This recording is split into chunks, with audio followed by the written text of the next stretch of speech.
전서 12장입니다. 고린도 전서 12장 12절부터 보겠습니다. 자, 고린도 전서 12장 12절부터 보겠습니다. 몸은 하나인데 많은 지체가 있고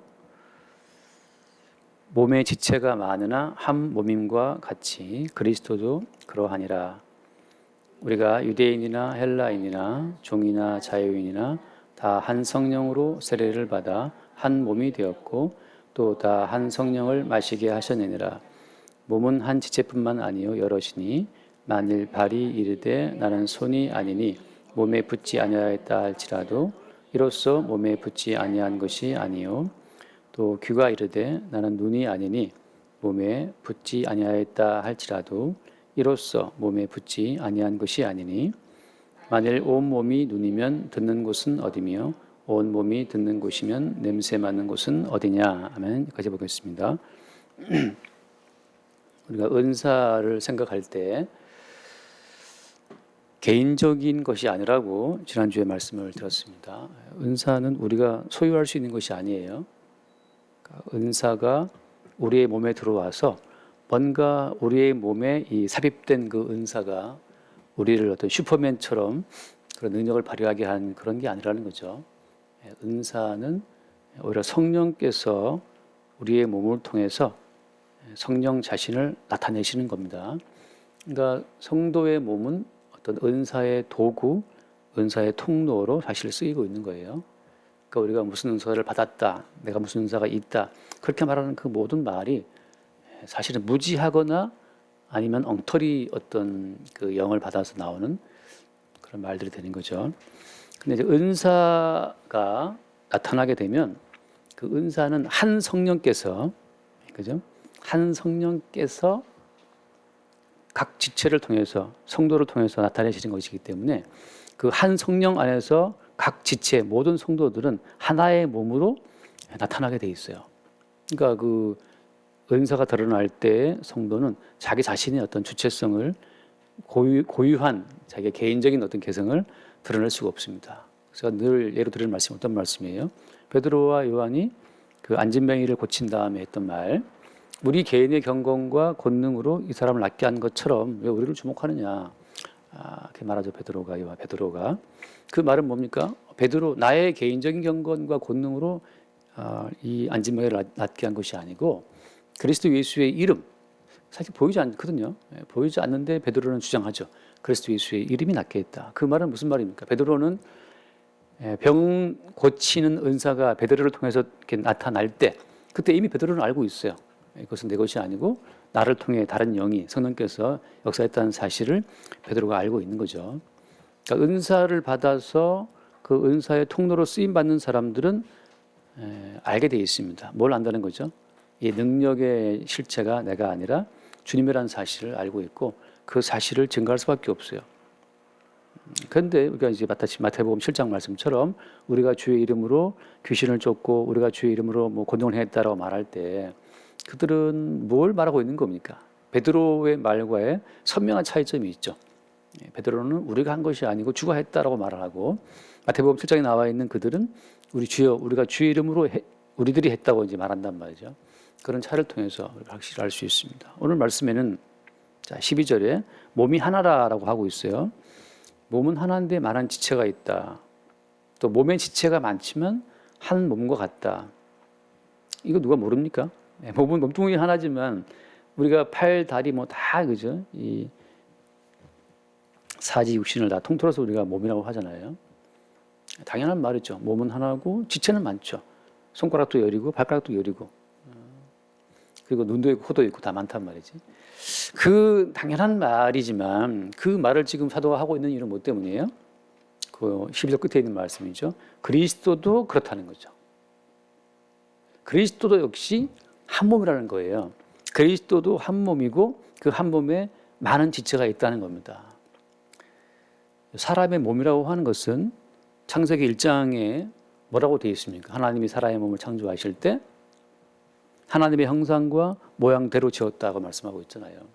사람의 몸이라고 하는 것은 이것은 그리스도의 몸을 보여주는 모형으로 처음부터 사람의 몸이 지어진 겁니다.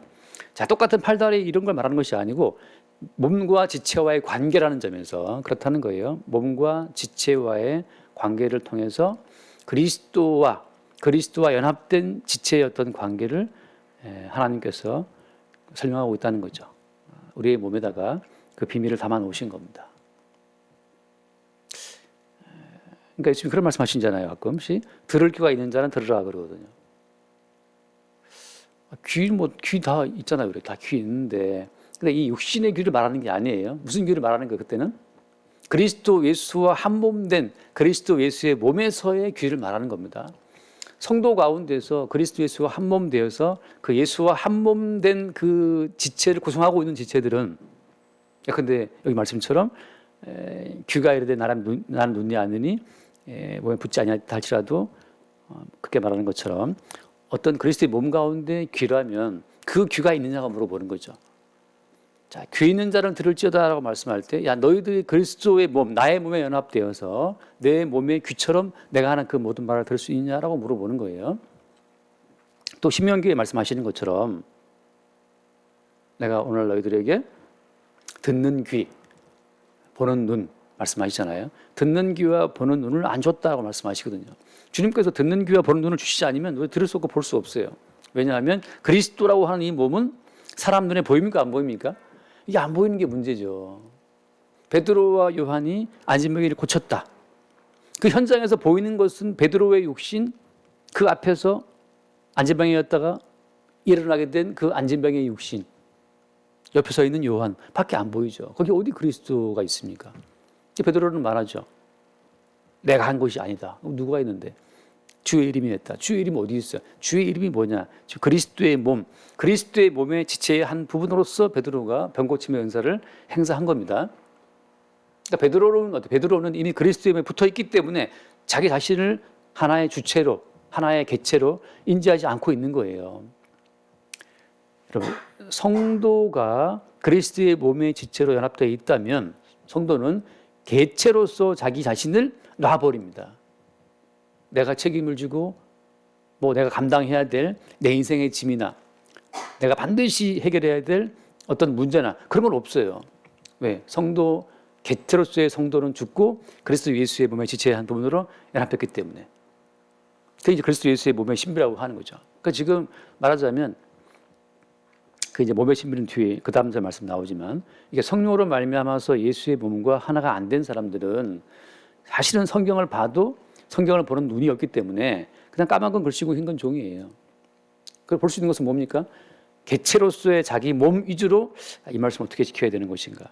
내 몸으로 말씀을 지키려고 하는 그 사실 불가능한 게임을 평생 벌이는 겁니다. 내 몸으로 말씀을 지켜서 하나님을 기쁘시게 해서 천국에 들어가야지. 그래서 어떤 말씀을 지킬 것인가? 말씀을 놓고 이제 지키려고 개체로서의 내가 말씀을 지키려고 시도한다는 거죠. 근데 오늘 성경에서 무슨 말하고 있는 겁니까? 개체로서의 그 어떤 독자적인 너 따위는 없다는 거죠. 어디에? 그리스도 예수 안에서. 개체로서 독자적인 내 인생, 내가 독자적으로 말씀을 지켜서 거룩한 사람이 되어서 하나님 나라에 들어가고 하는 그런 나는 진작에 죽었다는 거예요. 주님과 죽고 지금 있는 것은 뭐냐? 그리스도 예수의 몸의 일부로 네가 있다는 거. 그러니까 그리스도 예수의 일부로 우리가 있다는 사실을 인지하는 순간 우리는 어떻습니까? 아니, 손가락이 본인이 책임질 게 뭐 있어요? 머리의 통제를 따라서 손가락을 움직일 뿐이죠. 지영 집사님이 피아노를 칠 때 이게 88개 건반인데 10개 손가락이 각자 움직여서 지가 알아서 막 갑니까?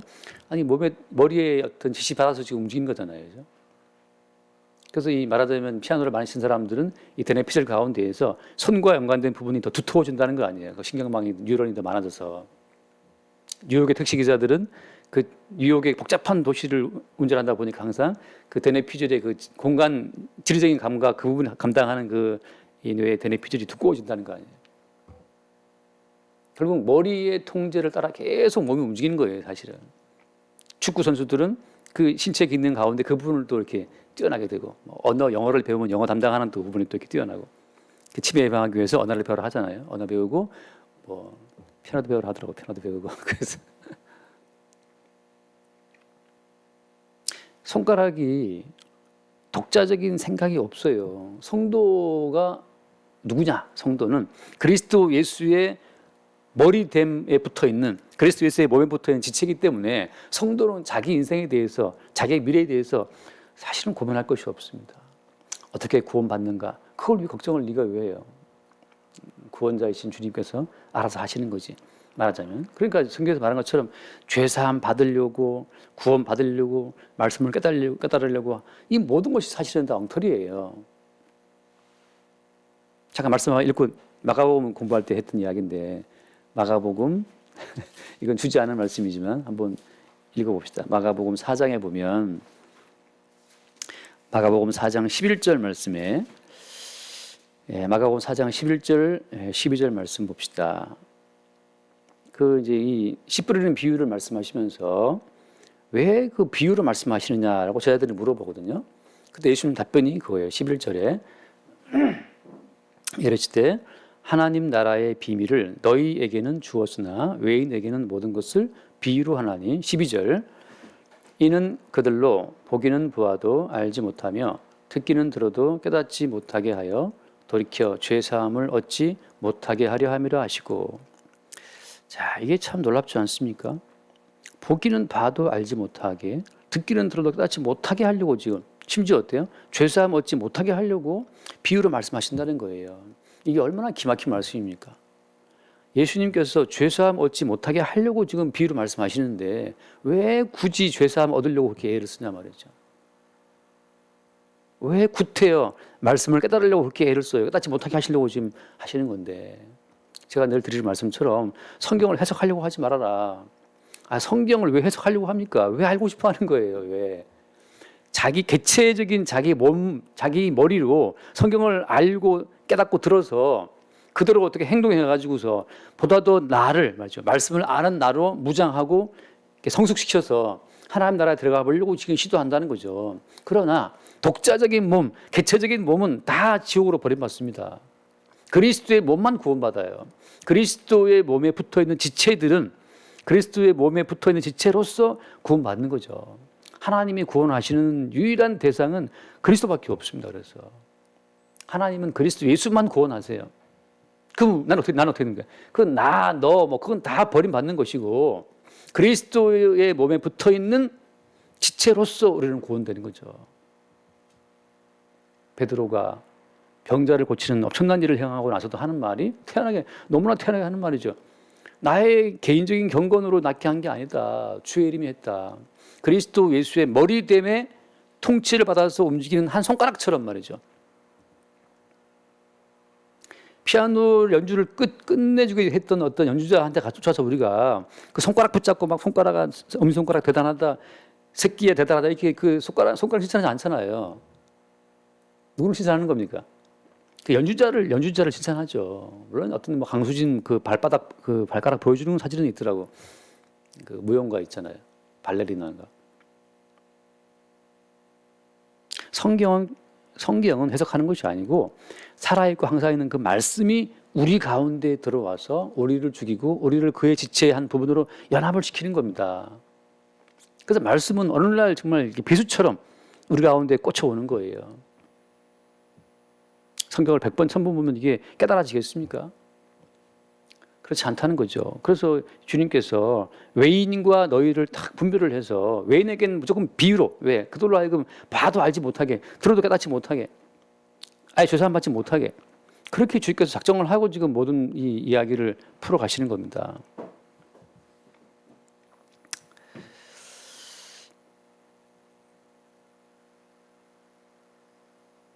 자, 그래서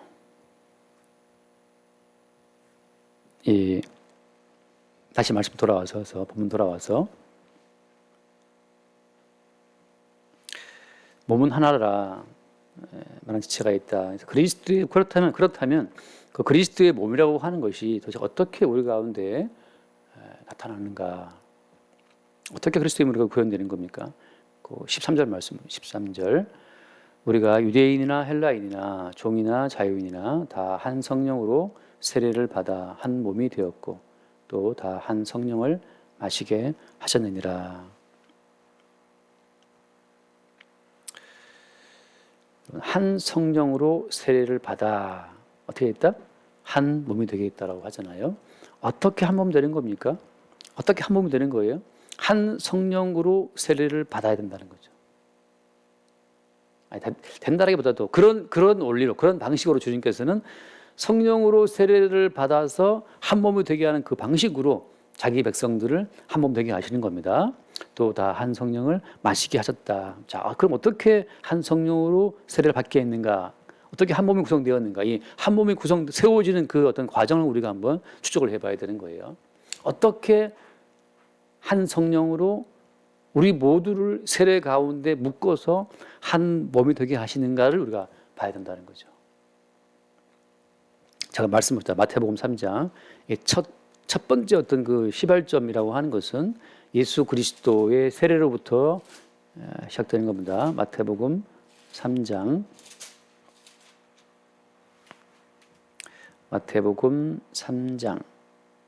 거기 13절 말씀도 보겠습니다. 마태복음 3장 13절 이때 예수께서 갈릴리로부터 요단강에 이르러 요한에게 세례를 받으려 하시니 요한이 말려 이르되 내가 당신에게 세례를 받아야 할 터인데 당신이 내게로 오시나이까.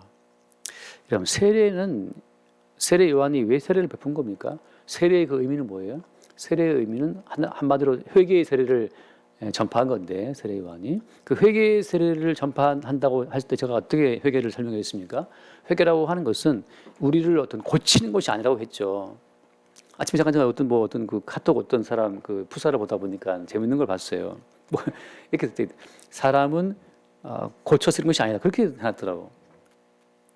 그냥 딱 드는 생각이, 사람을 어디다 써먹으려고 지금 그렇게, 사람 어떻게 이용해 보려고 그러느냐, 네가. 지 마음대로 이용해 보려고 지금 그래, 내가 지금 이 상대방이 안 따라주는 거 아니에요. 근데 여러분, 사람은 고쳐 쓸 것이 아니라고 하는 그 말은 다 알고 있잖아요, 사람들이. 본인도 알 거예요, 본인도 안 고쳐집니다. 회개라고 하는 것은 우리를 고치는 게 아니라고 제가 늘 말하죠. 회개는 뭐예요? 회개는 죽는 거예요. 바꿔지지 않고 고쳐지지 않는 너는 하나님 모시기 어때요? 죽어 마땅하다. 너 죽어야지. 하나님 앞에서 하나님 말씀대로 고쳐지지 않고 바꿔지지 않는 너는 당연히 죽어야 되는 거죠. 그래서 하나님, 저는 하나님 앞에 정말 날 때부터 죄인이라 저는 죽어 마땅합니다 라고서 물로 기어 들어가는 게 그게 세례라 이 말이죠. 근데 죄인들만 세례 받는 거예요. 근데 오늘 예수님께서 세례를 받아 오셨단 말이죠. 그래서 세례 요한이 말려서 내가 당신에게 세례를 받아야 될 입장인데 당신이 내게로 오십니까 하고 요한이 말렸어요. 그 다음 말씀이 참 중요합니다. 15절 말씀 15절 예수께서 대답하여 이르시되 이제 허락하라. 우리가 이와 같이 하여 모든 의를 이루는 것이 합당하니라 하시니 예 요한이 허락하는지라. 예수님 하신 말씀이 의라는 것이, 이렇게 해서 모든 의를 이루는 것이 합당하다.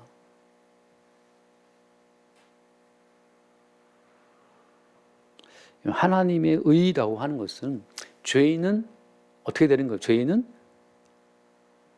죽는 거죠. 죄인이 왜 살기를 바라냐 말이죠. 죄인이 왜 돈 벌기를 바라고, 죄인이 왜 남 위에 군림하기를 바라고, 죄인이 왜 행복하기를 바랍니까?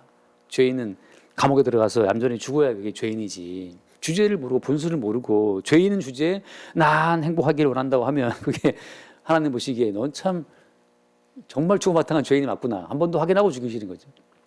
그래서 이같이 하여서 모든 의를 이루는 것이 마땅하다, 합당하다. 다시 말하면 아무 죄도 없는 의로우신 주님이 하늘의 영광을 다 벗어버리고 이 땅에 오셔서 스스로 예수님이 죄 속으로 들어오신 거예요. 아무도 의인이 없기에 예수님께서는 스스로 의인이지만 의롭지만 예수님이 우리의 죄 가운데로 들어오신 겁니다. 그래서 그 죄 가운데 예수님이 어때요? 죄 가운데 들어오셔서 자기 백성들의 모든 죄를 다 대신 짊어지고 십자가에 죽는 거죠. 왜? 죄인은 죽어야 되는 거니까. 예수께서 이 물 속으로 들어가셨다고 하는 것은 이제 어때요? 자기는 의롭지만 스스로 죄인으로 하나님 앞에 죄인으로 자기를 낮추고 죄인 가운데 들어오셔서 우리의 모든 죄를 짊어지고 죄인 되시기로 지금 결정하신 거예요. 그 죄 가운데 죽어서 다시 나오는 것이 무엇이다? 그것이 의라고 하는 거죠. 그 다음 말씀 15절 16절 말씀에 16절에 예수께서 세례를 받으시고 곧 물에서 올라오실새 하늘이 열리고 하나님의 성령이 비둘기같이 내려 자기 위에 임하심을 보시니 그때 어때? 그때 하늘에서 무엇이 임했다? 성령께서 비둘기같이 임하신 겁니다. 여러분, 성령이 임하시는 원리는 어떤 거예요? 죄 가운데 죽었을 때, 그 죄 가운데 죽어서 나올 때 주의 성령이 임하시는 거죠. 의인은 언제 의냐? 죄인은 죽어야 되는 것이 의고, 그 죄인이 그 죄 가운데 죽어서 나올 때, 그 죽음 가운데 뭐가 임하는 거예요? 성령께서 임하시는 거죠. 죄인이 죄 가운데 심판을 받고 죽어버리면 더 이상 죄인은 자기 개인의 어떤 삶은 사라지는 겁니다. 이제 죽든지 살든지 어디에 내가 있든지 간에 이제는 어때요? 죄 가운데 죽고 다시 살아나와서 이제 성령께서 임하셨기 때문에 성령이 그를 잡아 끌고 가시는 그대로 끌려가는 그것이 성도의 인생이라고 하는 거죠. 그래서 십자가에서 모든 우리의 죄를 담당하고 예수가 죽으실 그때에 그 예수와 함께 죄인된 나도 죽었음을 믿는 자들은 이제 그때부터 그의 인생은 끝난 거예요. 정춘하의 인생은 끝났어요. 십자가에서 예수와 함께 죽는 그 시점에 정춘하의 인생은 끝났고, 그럼 지금 있는 너는 뭐냐라고 할 때 보이지 않지만 주의 성령께서 그리스도 예수가 나의 머리라는 그 사실, 우리의 머리라는 그 사실을 항상 우리에게 재확인을 시키시면서 독자적인 이 인생은 이미 십자가에서 끝났지 않느냐. 지금 네가 살아있는 것은, 지금 네가 여기 있는 것은 그리스도 예수의 머리의 통치를 받아 여기 있는 것이다. 너는 그리스도 예수의 몸에 일부러 여기 있다는 사실을 매번 누가 확인한다? 주의 성령께서 우리 가운데 확인을 해 주시는 거예요. 그때 들어올 말씀이 뭡니까? 17절 말씀. 17절 하늘로부터 소리가 있어 말씀하시되 이는 내 사랑하는 아들이요 내 기뻐하는 자라 하시니라. 그때 하늘로부터 사랑하는 자, 기뻐하는 자라고 하는 사랑하는 아들이라는 그 하나님의 증거를 받게 되는 거죠. 다시 말해서 아까 그 말씀처럼 한 성령을 받아 세례를 받게 했다 하잖아요. 고린도서 12장에서 한 성령으로 세례를 받아 한 몸이 되었다. 그래서 우리는 그리스도 예수의 죽음에 합류되어서 예수와 함께 죽고 예수와 함께 살아난다고 하는 요 십자가의 사건 자체를 어떻게 적용받는다? 한 성령으로 세례를 받아 또 한 성령을 마시게 했다는 말씀처럼 이게 성령께서 항상 우리를 어디로 몰아넣는 겁니까? 죄인으로 오신 예수님과 함께 죄인으로 오신 예수님이 너의 모든 죄를 대신 지고 죽었다고 하는 그 십자가의 사건을 우리 가운데 확인을 시키시는 그 성령의 활동 가운데 계속 우리가 그리스도 예수와 한 몸 됐다는 그 사실은 늘 새롭게 나타나고 증거되는 거예요. 내가 책임을 지고 거룩하게 살아야지, 하나님 보시기에 흠없이 살아야지, 내가 말씀을 지키려고 애쓰는 것이 아니고 성령은 뭘 확인시키신다? 야, 제발 좀 주제를 알아. 사람 막 바꿔서 고쳐 쓰는 거 아니야. 누가 그러더라 하면서 성령 다시 말씀이 그게 아니고 무엇이에요? 그리스도 예수의 십자가의 죽으심에 네가 합류되었고 그의 사심이 합류되었기 때문에 주와 함께 죽고 주와 함께 사는 그 죽으심 합류가 되어서 너는 이미 그리스도 예수의 몸으로 합류가 되어서 독자적인 인생은 끝났다는 사실을 누가? 그러니까 주님이 거룩하시잖아요. 주가 거룩하시니 우리도 거룩한 거죠. 주가 거룩하시니 우리도 거룩하라는 그 말씀이 많이 나오는데 그 말씀은 우리가 막 거룩하라고 막 하자고 애써서 되는 것이 아니고 이미 거룩해 된 그리스도 예수의 그 거룩해 대신 몸에 네가 지체로 합류되어 있다는 그 사실을 주의 성령께서 우리 가운데 알게 하시는 겁니다. 우리의 어떤 외적인 삶이라고 하는 것은 이게 별 의미가 없어요. 왜 그렇습니까? 제가 늘 정말 극단적인 비유를 들어서 창기가 된다고 하고 강도가 된다 하더라도 그거 별 의미가 없는 겁니다. 왜? 창기가 되고 강도가 되어도 그 창기와 강도된 그들의 모든 죄를 담당하신 예수님의 그 십자가의 피 앞에서 다 이미 끝난 사건이기 때문에 어떤 사람을 100명, 1000명을 죽여도 문제 안 돼요. 이렇게 들으면 또 난리 나겠지만 우리의 개인적인 삶 자체가 어떻게 바뀐다 하더라도 그게 문제가 안 되는 겁니다. 왜? 그리스도 예수의 십자가의 피 안에서 성령 안에서 성령은 계속 우리를 바르게 살아야지, 착하게 살아야지 그걸 다 죽여버리고 그리스도 예수의 거룩하심에 연합된 것으로 우리를 확인을 시키심으로써 너는 그리스도의 몸에 합류된 그 자체로 이미 거룩하다라는 판정을 받기 때문에 제가 말씀드린 적 있지 않습니까? 군대에 있을 때 제가 그 사병 화장실 그 변을 많이 텄거든요. 아무도 그걸 안 하려고 해서 제가 했는데 이 정말 지게에다가 그 변을 퍼서 이제 옮기고 막 그러면은 온 몸에 그냥 그 냄새가 며칠을 가는 것 같아요.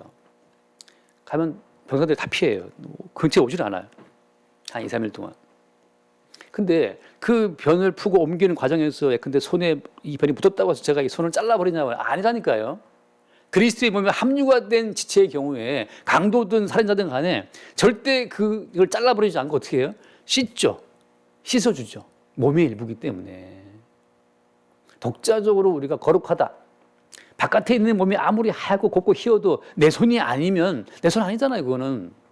그리스도의 몸에 붙어 있다는 그 자체가 모든 거룩의 원천이고 모든 거룩의 보증이에요. 그 사실을 누가 매일 증거한다? 성령께서 우리 가운데 매일매일 증거하시는 겁니다. 이게 그리스도 예수와 한 몸으로 연합됐다는 이 사실이 우리 가운데 확인되는 또 그런 모든 과정. 아까 말한 세례는 결국 죽이는 거니까 죽고 사는 거기 때문에 그리스도 예수와 함께 죽고 사는 거잖아요. 이런 이야기를 성경에서 여러 번 하잖아요. 그러니까 그리스도 예수와 함께 죽고 그리스도와 함께 살았다는 말을 반복적으로 말하고 있단 말이죠. 고린도 후서입니까? 고린도 후서 그 한 장을 보고 잠깐 창세기를 좀 봐야 되는데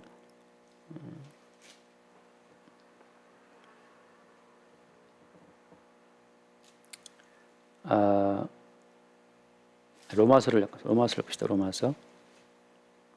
아니 너무나 유명한 말씀들이기 때문에 다 우리가 아는 이야기지만 로마서 5장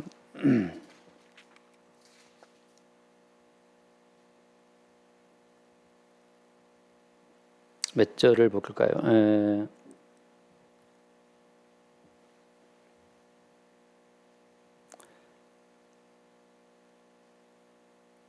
뭐 예를 들어서 6장 로마서 6장입니다. 로마서 6장 지금 그 펼쳐놓은 안대를 보고 있어요. 로마서 6장 3절을 볼까요? 로마서 6장 3절 로마서 6장 3절을 보고 약간 창세기 말씀을 보겠습니다. 6장 3절 무릇 그리스도 예수와 합하여 세례를 받은 우리는 그의 죽으심과 합하여 세례를 받은 줄을 알지 못하느냐. 자, 어디와 합하여? 그리스도 예수와 합하여 세례를 받은 우리는 자, 합했다는 말은 무슨 말입니까? 6장 3절에 그의 죽으심과 합하여 어떻게 됐다? 세례를 이미 받았다. 그 사실을 모르느냐라고 물어보는 거죠. 6장 4절 그러므로 우리가 그의 죽으심과 합하여 세례를 받음으로 그와 함께 장사되었나니 이는 아버지의 영광으로 말미암아 그리스도를 죽은 자 가운데서 살리신 것 같이 우리로 또한 새 생명 가운데서 행하게 하려 함이라. 그의 죽으심과 합하여 세례를 받음으로 그와 함께 우리가 어떻게 됐어요? 이미 장사가 되었다는 거죠. 우리가 죽었다는 거예요. 예수님이 죽으실 때 그때 우리도 같이 따라 죽은 겁니다. 그래서 그와 이제 한 몸으로 이제 연합이 돼버린 거예요. 그와 함께 죽고 그와 함께 살아남으로써 그 사실을 매일매일 누가 증거한다? 주의 성령께서 우리 가운데 매일 증거하시는 거예요. 개인적인 너는 죽었다. 네가 책임지고 네가 돌보고 네가 거룩해져야 되고 어쩌고 그 모든 인생은 이미 끝난 거예요. 이제 머리 대신 주님이 네 인생을 어디로 끌고 가든, 그죠? 어디로 끌고 가든 돈 많은 부잣집으로 끌고 가든 가난뱅이 반자로 끌고 가든 머리 대신 주님이 우리를 끌고 가시는 그 과정 가운데 우리가 있다는 그 사실을 그래서 주님이 말씀하고 있는 겁니다.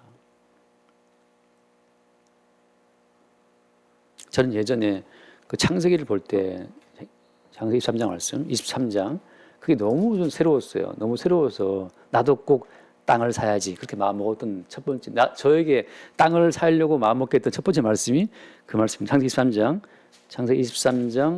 1절 잠깐 보세요. 1절 보겠습니다. 23장 1절 사라가 127세를 살았으니 이것이 곧 사라가 누린 횟수라. 사라가 120세에 죽었습니다. 2절 사라가 가나안 땅 헤브론 곳 기럇 아르바에서 죽음에 아브라함이 들어가서 사라를 위하여 슬퍼하며 애통하다가 그 시신 앞에서 일어나 나가서 헷족속에게 말하 이르되 나는 당신들 중에 나그네요 거류하는 자이니 당신들 중에서 내게 매장할 소유주를 주어 내가 나의 죽은 자를 내 앞에서 내어다가 장사하게 하시오. 자, 아직까지 아브라함은 가나안 땅에서 자기 소유로 된 땅을 갖지 못했어요. 자기 소유의 땅이 없었기 때문에 사라가 죽었을 때 사라를 묻을 땅이 없었단 말이죠. 그래서 이제 그 뒤에 쭉 눈으로 보시고 23장 16절 말씀 볼까요? 16절 아브라함이 에브론의 말을 따라 에브론이 해족속이 듣는 데서 말한 대로 상인이 통용하는 은 400세겔을 달아 에브론에게 주었더니 마므레 앞 막벨라에 있는 에브론의 밭, 곧 그 밭과 거기에 속한 굴과 그 밭과 그 주위에 둘린 모든 나무가 성문에 들어온 모든 해족속에 부르는 데서 아브라함의 소유로 확정된지라. 이게 아브라함이 가나안 땅에서 처음으로 돈 주고 산 은 400세겔을 주고 산 자기 땅입니다. 막벨라 굴. 19절 그 후에 아브라함이 그 아내 사라를 가나안 땅 마므레 앞 막벨라 밭굴에 장사하였더라. 마므레는 곧 헤브론이라.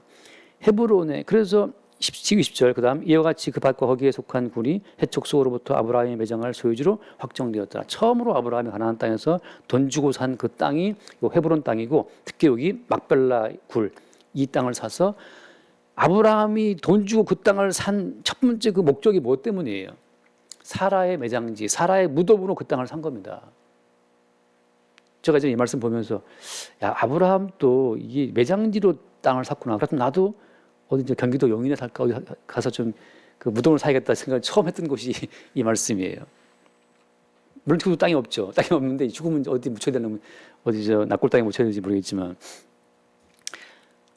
이게 참 여러분 상징적인 의미가 있는 겁니다. 이게 모형이에요. 믿음의 조상 아브라함이 처음 구입한 땅은 어떤 용도였어요? 무덤이었어요. 성도가 이 땅에 살면서 유일하게 성도가 얻는 것은 뭐예요? 성도가 이 땅을 살면서 유일하게 얻게 되는 것은 무덤입니다. 누구 무덤? 그리스도 예수의 무덤이에요.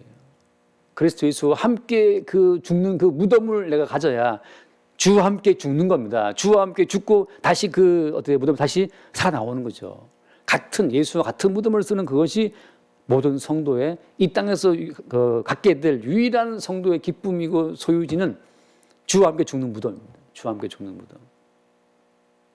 그래서 빌립보 그 3장에 그러잖아요. 빌립보서 3장에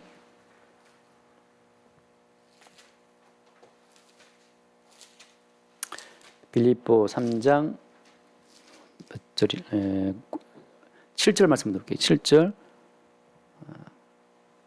3장 7절 그러나 무엇인지 내게 유익하던 것을 내가 그리스도를 위하여 다 해로 여길 뿐더러. 여러분 이 땅에서 우리가 생각하는 모든 유익한 것들은 어때요? 그건 다 해로운 거예요. 왜? 독자적인 내 인생을 세워주는 그 모든 것들, 내가 생각할 때 내 인생을 세우기 위해서 내게 유익하다고 생각하는 그 모든 것들이 다 사실 쓰레기예요. 쓰레기. 다 해로 여기고. 8절 또한 모든 것을 해로 여김은 내 주 그리스도 예수를 아는 지식이 가장 고상하기 때문이라. 내가 그를 위하여 모든 것을 잃어버리고 배설물로 여김은 그 다음 뭐라고 되어 있습니까? 그리스도를 얻고. 그리스도를 얻는 그것이 이 땅에서 우리가 소유할 성도의 유일한 어떤 소유, 성도의 유일한 기쁨과 즐거움은 그리스도를 얻는 겁니다. 어떤 그리스도를 얻는 거예요? 우리의 죄를 지고 십자가에 못 박혀 죽임을 다 하신 그 그리스도, 그 다음 말씀 9절 말씀, 그 안에서 발견되려 함이니. 그리스도에서 안에서 발견되는 거죠. 그리스도의 몸 가운데에서 내 손가락, 내 눈, 내 귀, 내 코, 그리스도 예수의 몸 안에서 어떤 지체로 발견되는 것, 그것이 그 안에서 발견되려 함이니. 우리가 여러분 그리스도 예수 안에서 한 지체로 발견되는 그것이 성도의 소망이죠. 10절 말씀, 내가 그리스도와 그 부활의 권능과 그 고난의 참여함을 알고자 하여 그의 죽으심을 본받아 어떻게 해서든지 죽은 자 가운데서 부활에 이르려 하노니. 그의 죽으심을 본받아. 이게 지금 성령 받은 사도의 고백인데, 성령께서는 항상 우리로 하여금 우리를 그리스도 예수의 무덤으로, 그리스도 예수의 죽은 자리에, 십자가의 자리로 우리를 인도해 간다는 거죠. 그래서 주와 함께 죽고 함께 무덤에 묻히고 함께 살아나는 그 부활에 이르려 하노라라고 바울이 지금 고백하고 있잖아요. 성도의 모든 소망은 거기에 있는 겁니다. 그리스도 예수 안에서 그의 지체의 한 부분으로 발견되려 함이니. 이게 성도의 소망이죠. 정춘하라고 하는 이 개인이 얼마나 기억되겠습니까? 아니, 기억 한들 또 뭐 합니까? 그렇잖아요. 살다가 죽으면 뭐 태우든지 묻든지 다 이제 진토가 되어 사라지는 건데, 아니 뭐 하려고 끌어모으냐? 끌어모으면 다 버리는 것을, 다 썩어질 것을. 사도가 말한 것처럼 그리스도와 함께 죽고 고난에 참여해서 그의 그 부활에 참여를 한다고 하는 그 고백, 그리스도 안에서 발견되려 한다는 그 고백, 개인적인 내 몸이 아니고 그리스도 예수의 몸의 한 부분으로 살다가 이 땅을 떠나갔던 사도들의 고백처럼 말이죠. 말씀을 더 봅시다. 요한복음 21장. 요한복음 21장.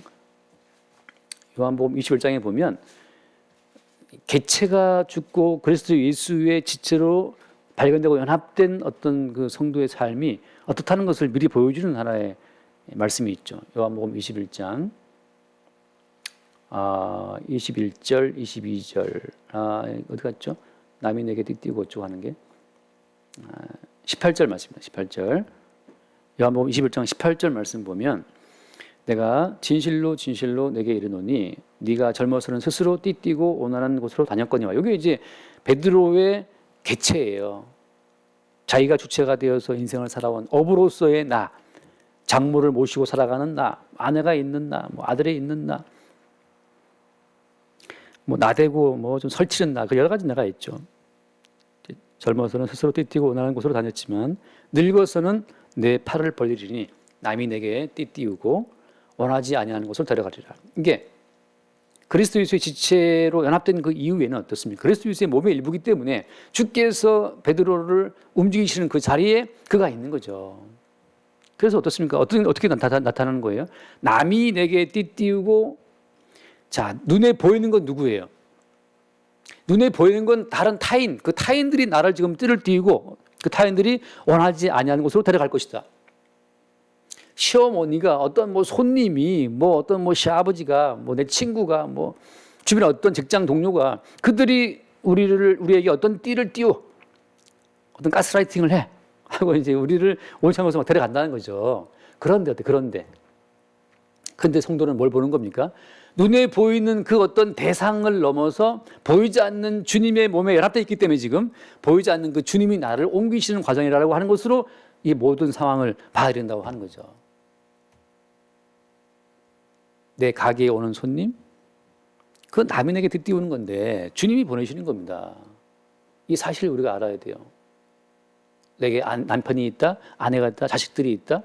그 뭔가 원하지 않는 쪽으로 나를 항상 끌고 가요. 그들이 주변 사람들이 원치 않는 곳으로 나를 데려가고 있지만 사실은 어때요? 항상 주님은 보이지 않기 때문에 보이지 않는 그 주님이 우리를 옮기시는 과정이 뭐냐? 나무를 동원해서 우리를 떼밀어서 우리를 옮기게 하는 거죠.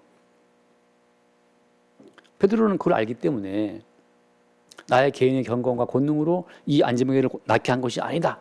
주님 낳게 했다. 베드로는 알고 있죠, 그 사실을. 마찬가지로 오늘날도 마찬가지입니다. 우리 주변의 모든 것들이 다 은혜고 보이지 않는 주님께서 지체의 한 부분으로 우리를 움직이는 과정 가운데 우리가 지금 거기 있는 거예요. 시궁창에 있다. 왜 시궁창에 있는 겁니까? 제가 항상 묵상하는 게 어쨌든 화장실 청소를 약간 하면 화장실 사실 웬만한 쓰레기는 그냥 변기에 버리면 되는데 꼭 이제 여기 나이 드신 분들은 꼭 이제 휴지를 넣어요, 쓰레기통에다가. 그래서 웬만한 건 내리면 다 내려가는데 말이죠. 그래서 그런지 항상 이렇게 꾹꾹 눌러서 이렇게 치우고 그러는데 왜 내 손은 오늘 주일이라고 막 로션도 바르고 막 시계도 차고 이렇게 나왔는데, 그죠? 근데 어저께 이 손은 그 화장실 냄새나는 그 쓰레기통을 이렇게 만지고 있었단 말이죠. 변기를 막 닦고 이렇게 티슈로 수건을 닦으면서 말이죠. 남이 내게 띠띠우고 원창으로 들어간다라고 할 때 성도가 시궁창에 있든지 어떤 보좌에 옥좌에 앉아 있든지 말이죠. 강남에 무슨 레스토랑에 앉아서 말이죠. 무슨 와인을 홀짝거리든 아니면 집에서 누룽지를 마시든 그 모든 것이 다 그리스도 예수의 몸의 지체의 한 부분으로 주께서 우리를 움직이시는 그 움직이심의 어떤 양태로서 드러난다는 사실을 받아들일 때 그때 우리가 비로소 우리가 어떻습니까? 그때 비로소 우리가 은사가 무엇인지 제대로 이해할 수 있어요. 그리스도 예수의 몸의 한 부분으로 자기를 인지하지 못하는 사람은 그건 은사 아닙니다. 그건 마귀가 주는 권능들이에요. 기껏 권능 행하고 권능에 본인이 속아. 권능이 드러나니까 제가 본인이 대단한 사람인 줄 알죠. 권능이 드러날수록 본인이 대단한 사람이라고 스스로 속아 넘어갑니다. 마지막에 주님 말씀하시기를 나는 너희를 도무지 모르겠다. 나를 떠나가라 하고 그들을 주님이 버리시는 겁니다. 어떤 권능이 있다고 해서 그 모든 권능이 주님 주시는 은사냐? 천만의 말씀이라는 걸 제가 뭐 누누이 말씀드렸죠. 한 번 더 말씀. 데살로니가 후서 이거 읽고 마치겠습니다. 데살로니가 후서 말도 안 나와요. 데살로니가 후서 2장. 데살로니가 후서 2장을 보면 2장 9절 말씀 볼까요? 2장 9절부터 보겠습니다. 쭉 그 아래로 볼게요. 2장 9절. 악한 자의 나타남은 사탄의 활동을 따라 모든 능력과 표적과 거짓 기적과 불의의 모든 속임으로 멸망하는 자들에게 있으리니. 여러분, 악한 자의 나타남 무엇을 따라서? 사탄의 활동을 따라서 뭐 따라옵니까? 모든 능력이 따라와요. 능력, 표적 뭐 다 따라옵니다. 10절. 불의의 모든 속임. 불의라는 말을 붙이는 것은 뭐 때문이냐면 오직 의로우신 분은 주님밖에 없고 의롭게 되는 길도 어때요? 주의 죽으심과 연합하여 나는 사라지고 주님만 있을 때가 의로운 것인데 그 과정을 생략하고 개체가 드러날 때 그건 다 불의의 속임이거든요. 멸망하는 자들에게 있으니 이는 그들이 진리의 사랑을 받지 아니하여 고난을 받지 못함이라. 11절. 이러므로 하나님이 미혹의 역사를 그들에게 보내사 거짓 것을 믿게 하심은 진리를 믿지 않고 불의를 좋아하는 모든 자들로 하여금 심판을 받게 하려 하십니다. 하나님이 미혹의 역사를 그들 가운데 보내서 거짓 것을 믿게 하신 거죠. 그들은 그들의 능력에 속고 그들의 표적에 속아요. 그러나 은사는 무엇이냐? 은사는 그리스도 예수의 몸의 지체의 한 부분으로 나타나는 것이기 때문에 몸의 지체의 한 부분으로 은사가 드러나는 것을 보게 된 사람은 베드로의 고백처럼 우리가 아니라는 사실을 늘 고백할 수밖에 없습니다. 자, 그래서 돌아와서 읽고 마칩시다. 돌아와서 13절 말씀, 13절.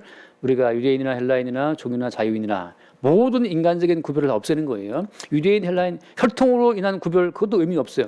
종이나 자유자, 뭐 신분의 뭐 지위의 어떤 그런 고하를 막론하고 다 한 성령으로 세례를 받아서 한 몸이 되었다라고 말할 때. 그리스도 예수의 지체로 연합되었을 때 이 땅을 살아가는 모습은 정말 다양한 거예요. 종도 있고 자유인도 있고 유대인도 헬라인도 있어요. 사장도 있고 말단 직원도 있습니다. 그게 문제가 아니라는 거죠. 그리스도 예수의 지체의 한 부분으로 붙어있다는 그 사실이 중요한 것이고 그 다음에 또 다 한 성령을 마시게 했다.